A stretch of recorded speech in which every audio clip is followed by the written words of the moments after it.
Oh no, everybody. Okay, welcome back. Render, how are you? Party like a big boy. Okay, this is Let's Plop. Wait, would you say party like a big boy? Party. My boy's correct. Oh no. Yes, Oh yes. Oh no. yes, let the crack flow through you. Okay, and we're joined also by Shaded. It's the trio. It's the threesome. Yo, what up? The threesome. I'm that the you- guy that talks a lot.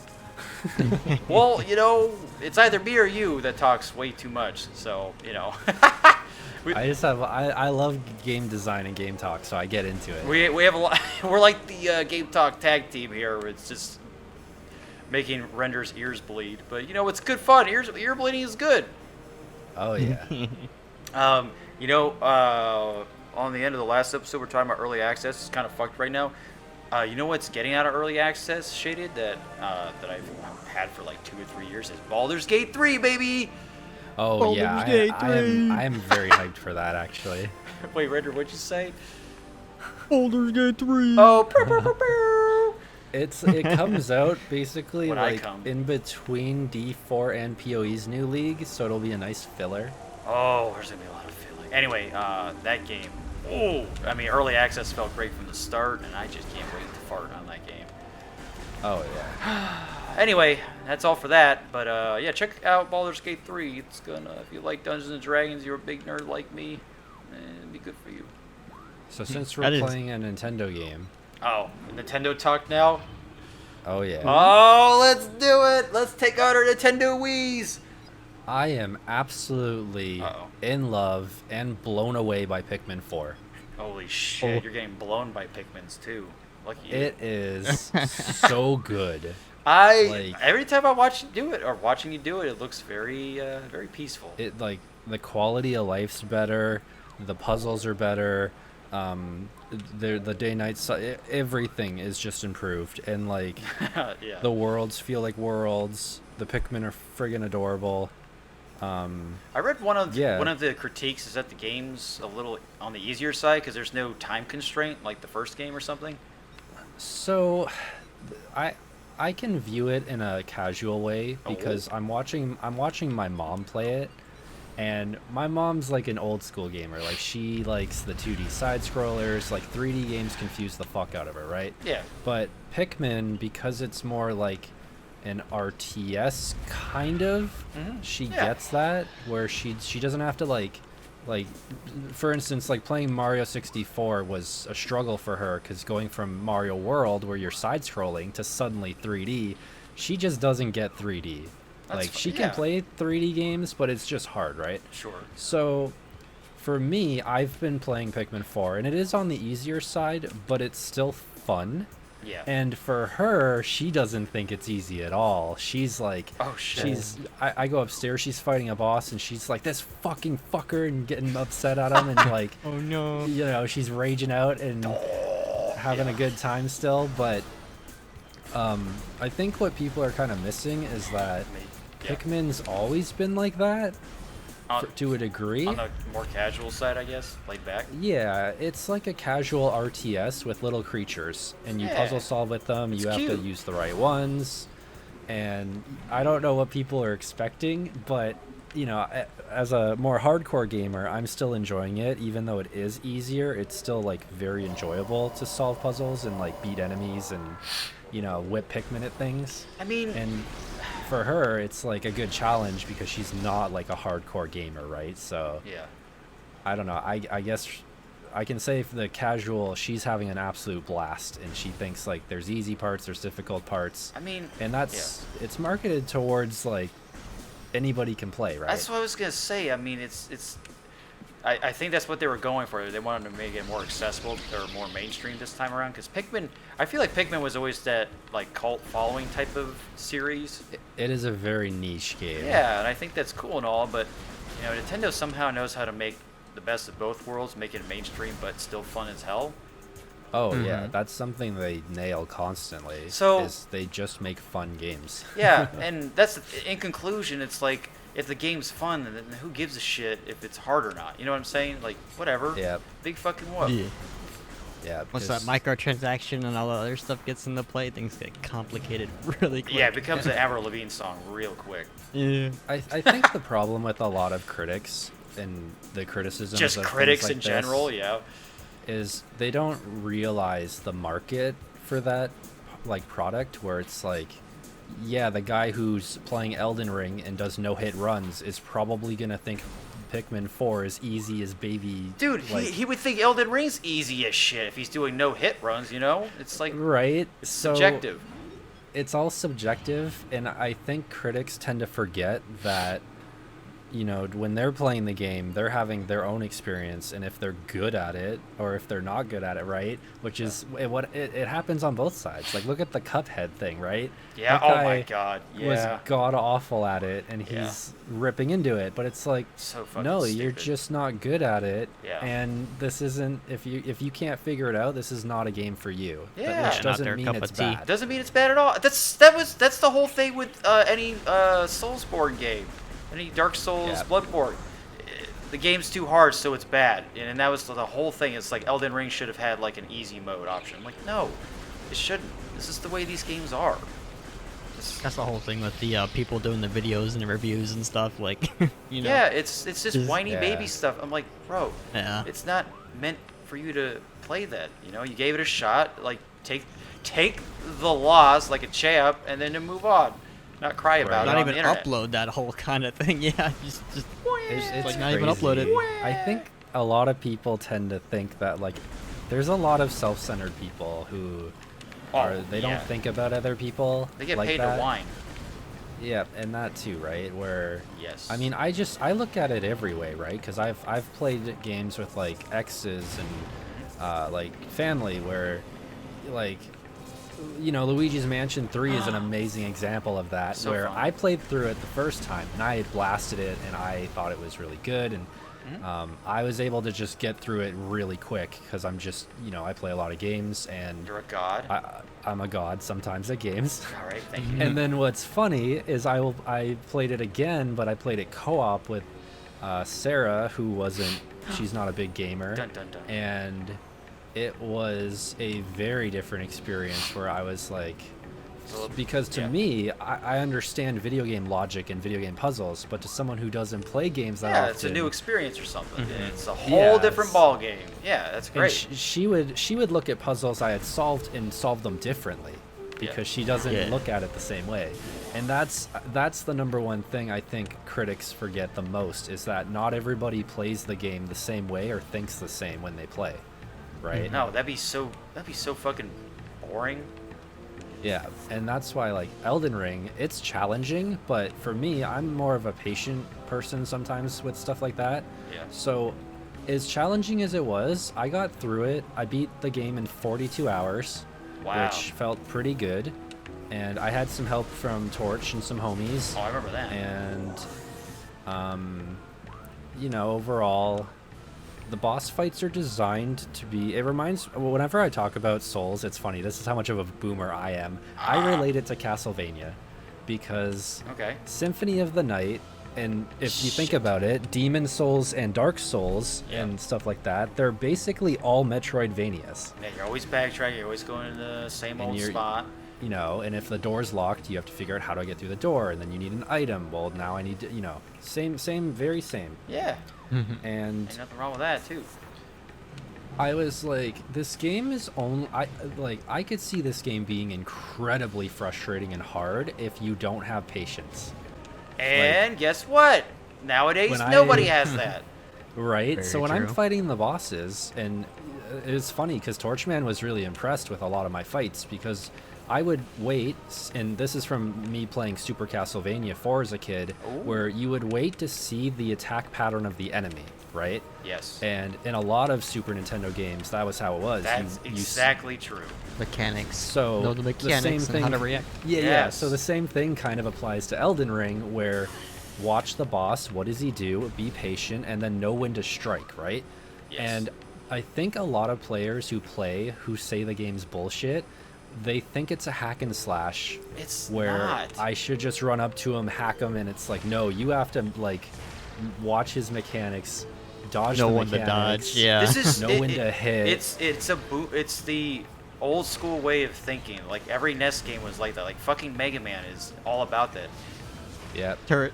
And check out Render and I's Mega Man 3 playthrough. He learned all about that. He knows the mechanics now. Anyway, yeah. So Oh yeah. you have to But- you learn by Needle Man. trial by fire, trial and error. That's the whole point. That's what makes it fun. Whenever you beat a boss, it's the most satisfying thing ever in FromSoft games or any like original Nintendo game or whatever, right? It is 100%. The first time I beat Castlevania on the original NES, I left my NES on for 8 hours and I fought him for. I had to go do something, but the first 3 hours he kicked my ass. Yeah. And then I came home after like 5 hours and I was like, okay, break. I know what he does. I'm gonna do it because.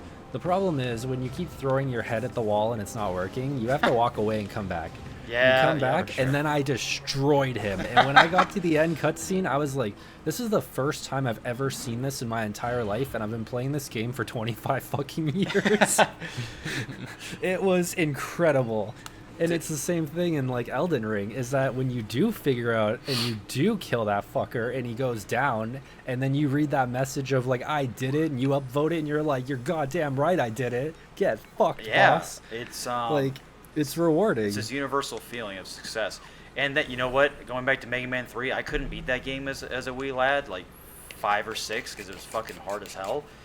Oh So- yeah, they're hard as shit. So I did a big gap of putting it down and walking away, and it took me until I was like age 13 to beat it when I decided to pick it up again. I was like, this is fucking sweet. Finally, this is like almost 10 years in the making, and it was dope. It also feels like you're closing a chapter of your life, and it's always this bittersweet moment where when you finish it and you get to the credits, you're finally like that satisfaction of just holy shit, I finally did it, and then it's that realization at the same time where you're like, oh man, I finished it. Like this chapter, like with Elden Ring, I finished Elden Ring, and I'm like, oh man, what do I do now? And then Diablo 4 came out, so luckily that replaced that feeling. Filled in the gap. But yeah. the gap between that, where I was just like, wow, that was like an incredible journey and 42 hours of insanity, and like I did it. And then it was just this like, you know, I can obviously go back and replay it, but it's never the same as your first playthrough, because you just now you know what to expect, right? Nothing's like new or a mystery. Well, in Elden Ring, there's a lot of mysteries, so obviously you could do a round 2 and 3, but I just mean in general, like, Oh yeah. you know, it's like when you just play a 10 out of 10 game that you just absolutely love, and then you finish it, and then you go back to play it, it's still good, but it's There's like a platform up there, it's Niko. never the same, you know. I agree. Everything you just said, I agree on. Here's the thing.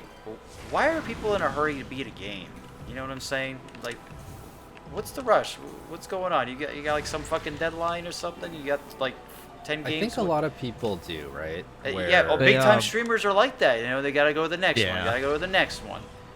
Well, that's for content, in that a lot of people today have like I have ADHD, right? But I hyper focus, or I'll just like lock out if there's too much. Yeah. Or you know, and big I boy. think that a lot of people today, especially with how like your social media, like you have 5-second YouTubes and TikToks and Yes, Vines, right? It's ridiculous. Yeah. They just eat it up and consume and Yeah, consume. so I think that's why That's the mentality streamers are like, have. Yeah. I need to beat this in, like, you know, I need to beat this in 3 days because everyone will be over it, and then I have to jump into the new thing because everybody's into that, right? But that's not how it works, really.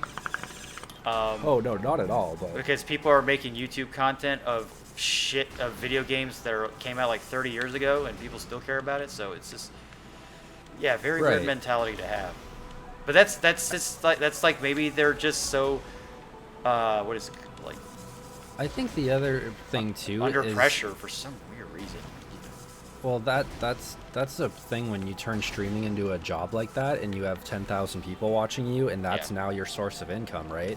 Yep. If on day 2 you suddenly have like 3,000 people watching the game instead of your 10,000 because they don't care or they moved on, then that's when you're like, oh shit, do I abandon the game or do I rush to finish it, right? And that's why a lot of content creators are like, we need to rush through this game as fast as possible. Yeah, to post all the shit because it's super hot right now. Because next week people aren't gonna care. But and then that's just and it's fake, crazy. That's just fake news to me. It's like, what? Are you kidding me? Yeah. But that's how it is. Like watching. Most of the stuff is nowadays is fake Yeah. and all that stuff. You can't believe half of the stuff you see nowadays anyway. But yeah, it's just Yeah. crazy. Like that's why I think that happens where sometimes I feel like game overload where I'm like, there's kind of too many games There right now. is too many games. I said it in a podcast one time. I was like, look, if there was no games coming out for a whole year or two, I'd be okay with that. I was like, I got plenty. I understand the companies have to make money and stuff, but I'm just saying, if that ever happened, it's like we're shutting down game This development. year, however, we have gotten Well- really good games. Number one, it would be alright because there wouldn't be too many games to like cycle between, and then number two, we don't have to worry because the games that they would put out would be okay and they wouldn't have any issues. They'd have more time to work on them Yeah. instead of pumping them out like this. Yeah, and another thing is that you know, if your game's really good, you'll be still making a ton of money off of it, even if you don't release Yeah. anything for like 3 to 5 years. So you know, the game shutdown, the game lockdowns could work. I mean, a good example of this, right, is look at how many people are still playing Rust, are still playing Ark, like, Yeah. you know, No Man's Sky, Cyberpunk. Like, there are people that if they like your game, they will give a shit about your game. So instead of rushing it, just give them the product they deserve. Like, Yeah. if these people, if these No Man's Sky homies are willing to play your game for 6 years so that you can make it the game that you wanted it to be, that's incredible. Like, Yep. that means your fans see your vision and they give a shit about your vision and they're willing to stick it through until you are like, you know, and it depends on the developer, but you know, with No Man's Sky, whenever I watch them talk about it, like the developers, you can tell like they're not trying to make a bad game. Nobody wants to make a bad game. I just feel like it's the same issue. They rushed it way too early to release. Oh yeah. And then it's just that's what happens, right? It's like Render said. It's like if they just take the time to make the game, which is why, like, you know, just quickly without going off topic, but like I don't care that Silk Song is taking forever to make, because when it comes out, it's gonna be so fucking good because they aren't just rushing it. Hollow Knight came out 7 years ago. I know, it's fucking crazy. It's Like, fucking crazy. you know, and as a true fan, Hollow Knight's one of my favorite games. I have the collector's edition. I have all of this extra cool stuff from it. I'll wait another like 3 years. Like, I don't care. Just when you make Silk Song, it better be dope as shit and be awesome. And I don't know. I trust the devs. Like, they seem to, they've proven themselves with Hollow Knight that they can do it. So Dude, it's like it's the same thing with Tears of the Kingdom. I mean, that should have came out on the next Switch, but that was delayed a bunch of times, and people love that. I mean, come on. I still got to play through it, but what I have played through, it is very good. I do wish it was on the next Switch because there are some technical issues, but Yeah. overall, It's dated tech for it- sure. it's a very good game. Like, Oh, but yeah, Breath of the Wild 1 was delayed like 3 or 4 times, and you know, when that came out, it was like blew everyone's load. It was ridiculous. oh yeah, that game was incredible because it basically, like, the reason Breath of the Wild exploded the way it did was because, also nice kill, is because Thanks. it was basically a remake of the original Zelda and what the Yes. original Zelda wanted to do. Yeah, it it just was on amazing. an NES. Yeah, and their whole philosophy is like, look, we just want to have a game where you can just go any pattern, do anything you want, no direction. You can beat the game right away if you want to, or you can do this, and that. There was no direction. That's what Zelda 1 was all about. Just I mean, think start and go. about it this way too, right? Without Zelda 1 and Breath of the Wild, Elden Ring would not exist. No. Elden Ring was like, yo, they looked at Breath of the Wild and they were like, that's fucking genius. Dude. And then they did an open world Elden Ring, and it's like the Yeah. best selling Best thing fucking ever. Souls game. It's so good. Yeah, and guess what? Other big titles did the same thing. Horizon Forbidden West, Genshin Impact. Genshin Impact, fucking Jedi Survivor. They all have Yeah. like some like paragliding mechanic, and I'm like, oh, you guys are clever. There's a new Fortnite game coming out. It's not Fortnite, but it's like an open world Genshin Impact Fortnite thing. It's an MMORPG coming out. Oh man. Oh, Oh, Blue Protocol? No, the other one. Oh, yeah, I forgot its name. Oh, that's right. But yeah, that's just like that's the cool thing about games. Like a good game will inspire other good games, you know. And my drug addiction too, because these things are easy to get addicted to. Oh yeah. Yeah. Fucking Oh, tell But the you. thing is like, too, like, If we want to talk about addictive games, think of Vampire Survivors and now how many Survivor games they are. And when you play those, suddenly 6 hours goes by. Yeah. very true. It's like Nuts. dopamine, and you're just constantly like, it's a good formula. It is, but then once one of them comes out and they all start, copying it and making it becomes a trend for a long time, and then no one makes anything new for the longest time, which is That's also a true. problem. That's true. Well, yeah, it's got to be oversaturated and just beaten down, Mm-hmm. sucked dry down to the last little utter milk drop. It's Yo, on a actual Metroid Prime note, this game actually, like this HD remaster, this game looks fantastic. oh yeah, dude, I still can't Like believe that. for a Switch title, the lighting is really good. I know. Hey, and on that note, we'll end it on the this one. I was about to say end it on the next one. Where am I? We'll talk about some know. Metroid on the next one, Shaded. And Yeah. Render. And I'm gonna rub my metal tit. Just one. Oh, Oh, Just one. just it's like one. the, little it's like the boob guy from Lil Nicky. rub. Oh shit! I haven't seen that in a long time. Yeah, I forgot about Mr. Boob Guy. it's so Let the good. meat slide down your throat hole.